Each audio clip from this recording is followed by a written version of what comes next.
अभी हम ग्राम पंचायत गोड़ी में हैं, जो कि विकासखंड आरंग के अंतर्गत आता है। यहाँ पे 15 तारीख को एक घटना हुई थी कि चलबो गोठान खोलबो पोल के अंतर्गत भारतीय जनता पार्टी के प्रदेश अध्यक्ष अरुण साव और ओपी चौधरी के माध्यम से इसी गोठान के अंतर्गत एक घटना हुई थी कि आपस में कांग्रेस और बीजेपी के लोगों में झड़प हो गई थी।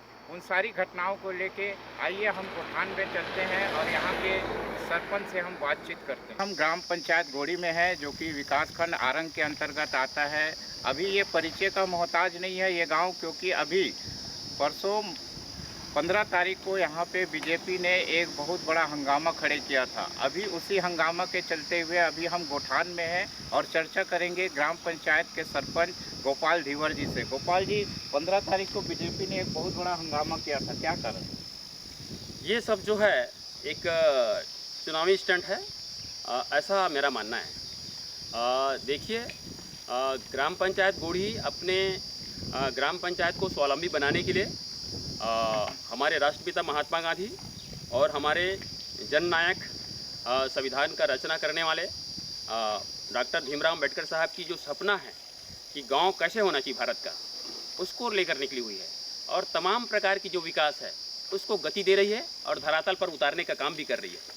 मैं समझता हूं कि ग्राम पंचायत गोड़ी जो है ना, तमाम प्रकार के विकास कार्यों के लिए प्रतिबद्ध है और ऐसा कोई भी काम, कोई भी जगह नहीं मिलेगा उन लोगों को, विरोधी लोगों को, जहां ये देखने को मिलेगा कि यहाँ आलोचना के दायरे में आता है। जी गोपाल जी, ये जो नरवा गरवा घुरवा बाड़ी है, छत्तीसगढ़ के 4 चिन्हारी के अंतर्गत गोठान का जो काम है, ये सरकार की उपलब्धियों में आप किस नज़र से देखते हैं? मैं इस कार्यक्रम को बहुत ही श्रेष्ठ कार्यक्रम मानता हूँ, क्योंकि इनके आने के बाद ग्राम पंचायतों में जहाँ फसल संरक्षण हुई, वहीं दूसरी तरफ जो हमारी गो संसाधन है उसको एक स्थान मिला। नहीं तो पहले क्या होता था, कांजी हाउस के नाम से छोटा सा एक जगह रहता था जिसमें कैद करके उसको रखा जाता था। आज एक खुले जगह 5 एकड़ से के आसपास की ये जगह, और वैसे ही हम बाड़ी का भी निर्माण कर रहे हैं। बाड़ी में भी वहाँ निर्माण हो चुका है और बाड़ी का भी काम चल रहा है। वहाँ पर करीब 16 एकड़ की जो प्लाट है उसमें बाड़ी का जो काम है वो चल रहा है। 5 एकड़ की जो प्लाट है उसमें गोष्ठान का काम चल रहा है। इसको जो ग्रामीण औद्योगिक पार्क के रूप में विकसित करने का जो सरकार की जो प्लान है वो बहुत सराहनीय है। और सबसे बड़ा बात मानता हूँ कि यहाँ फसल, इसके आने के बाद गांव में किसानों की जो फसल है उसकी संरक्षण हो रही है। गांव में जो गो संसाधन है, सबसे बड़ी बात, वो उनको एक सम्मान जगह मिला है।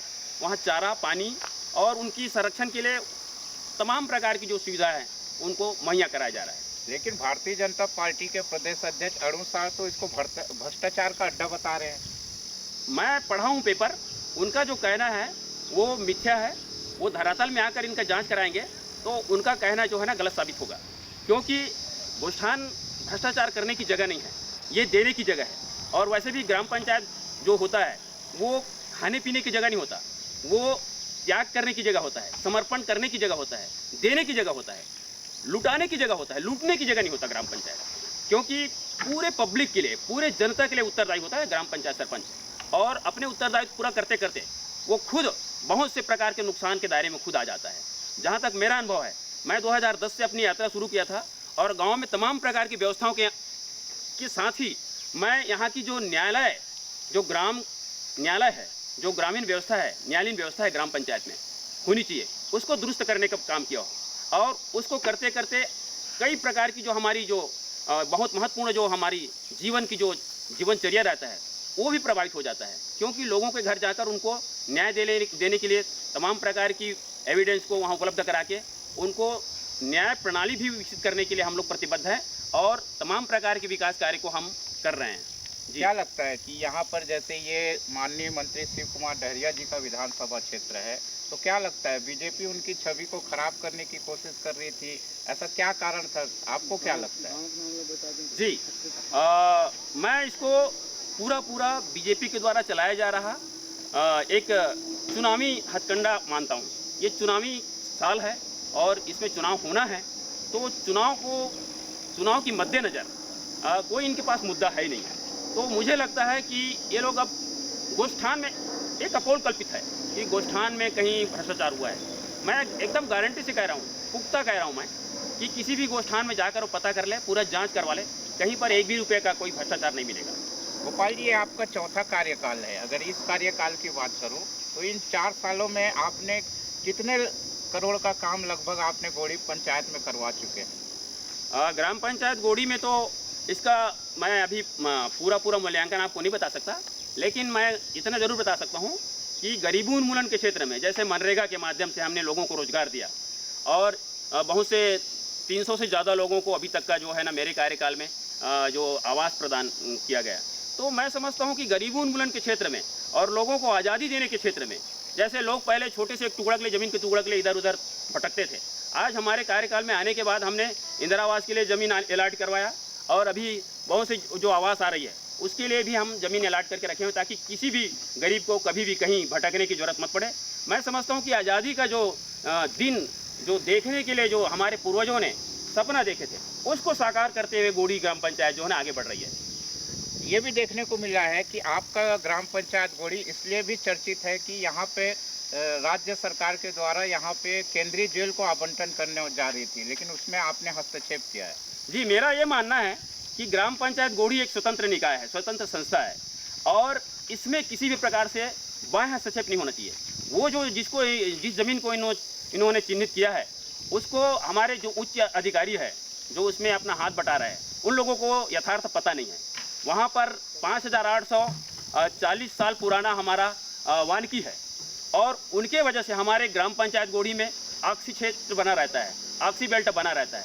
हम चाहते हैं कि हमारे जो गो संसाधन है उसको नीचे चारागाह मिले वहीं पर और ऊपर में जो है ना हमारा ऑक्सी क्षेत्र बनाकर हमारे गांव को पूरा स्वस्थ रखें। हमारे गांव के जितने भी हमारे ग्रामीण जन हैं उनका अधिकार है जल जंगल ज़मीन पर, तो पहला अधिकार तो गांव के निवासियों को होना चाहिए। इसलिए मैं उसको गांव की संपत्ति मानता हूं और गांव की संपत्ति मानने के एवज में मेरा कर्तव्य बनता है कि मैं अपने गांव के जो हमारे निवासी है उसके लिए पहले मैं उसका सदुपयोग करूं। इसलिए मैं चाहता हूं कि वो यथास्थिति बना रहे। मैं अपील करना चाहता हूं आपके माध्यम से राज्य शासन के जितने भी उसमें लगे हुए हैं ऐसा करने के लिए, अथवा तो सेंट्रल गवर्नमेंट से जो भी उसमें लगे होंगे, गाँव को गाँव रहने दे, गांव को गांव के जैसे विकसित होने दे, क्योंकि कृषि बहुल्य क्षेत्र है गोड़ी और गो संसाधन प्रचुर मात्रा में है। हमको पर्याप्त मात्रा में यहाँ चारागाह चाहिए। इसलिए मैं तमाम विशिष्ट जनों से मैं आग्रह करना चाहूँगा कि गोड़ी ग्राम पंचायत को वहाँ पर एक वानिकी क्षेत्र जो विकसित है उसको किसी भी प्रकार से उनके द्वारा नुकसान ना पहुँचाया जाए, ऐसा मैं अपील करता हूँ आपके माध्यम से। आखिरी सवाल ये बताइए, बतौर सरपंच आप ग्राम पंचायत गोड़ी में और ऐसा क्या बड़ा काम करना चाहते हैं जो कि ग्राम पंचायत गोड़ी के लिए आवश्यक है?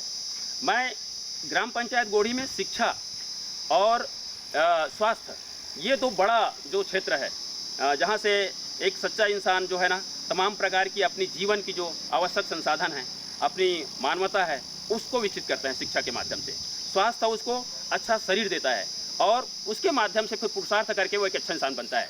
इसलिए मैं चाहूँगा कि यहाँ एक पीएचसी का स्थापना हो और यहाँ एक महाविद्यालय की भी स्थापना हो। इसलिए माननीय सीएम साहब को मैं एक लेटर लिखा हूँ कि यहाँ पर एक शासकीय महाविद्यालय जो है गोड़ी में आ जाए और एक पीएचसी का जो है ना स्थापना गोड़ी में हो जाए।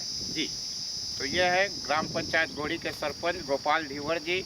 जिस तरीके से घटना हुई है उस घटना के अपोजिट जब हमने इनसे बातचीत की है तो ग्राम विकास के क्षेत्र में ग्राम पंचायत गोड़ी जिस तरीके से काम कर रहा है, उन्होंने पूरे तरीके से विश्लेषण के माध्यम से बताया कि ग्राम पंचायत गोड़ी विकास की दर को किस तरीके से आगे बढ़ा रही है। आज जिस तरीके से गोठान की अगर बात करें तो ये गोठान भी एक उत्कृष्ट गोठान बनने के क्षेत्र में अग्रसर है। लगातार राज्य शासन के द्वारा हर तरीके से काम हो रहा है, लेकिन कहीं ना कहीं बीजेपी के द्वारा यहाँ पे षड्यंत्र किया जा रहा था, ऐसा जैसे इनका कहना है।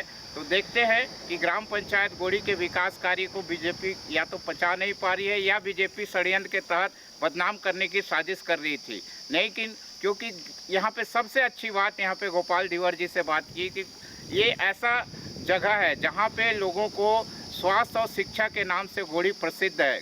ये आरंग का वो विधानसभा क्षेत्र है जहाँ पे हम देखें कि यहाँ पे रिम्स जैसी हॉस्पिटल है और यहाँ पे इन्होंने अपने दम पे यानी राज्य सरकार से लड़ाई करते हुए इन्होंने जेल को भी लाने में मना किया। यानी ये अपने ग्राम के विकास के लिए पूरी तरीके से कटिबद्ध नज़र आते हैं। तो देखते हैं आने वाले समय में गोड़ी और किस विकास की ओर जाता है या बीजेपी और क्या खामियां यहाँ पे ढूंढ पाती है।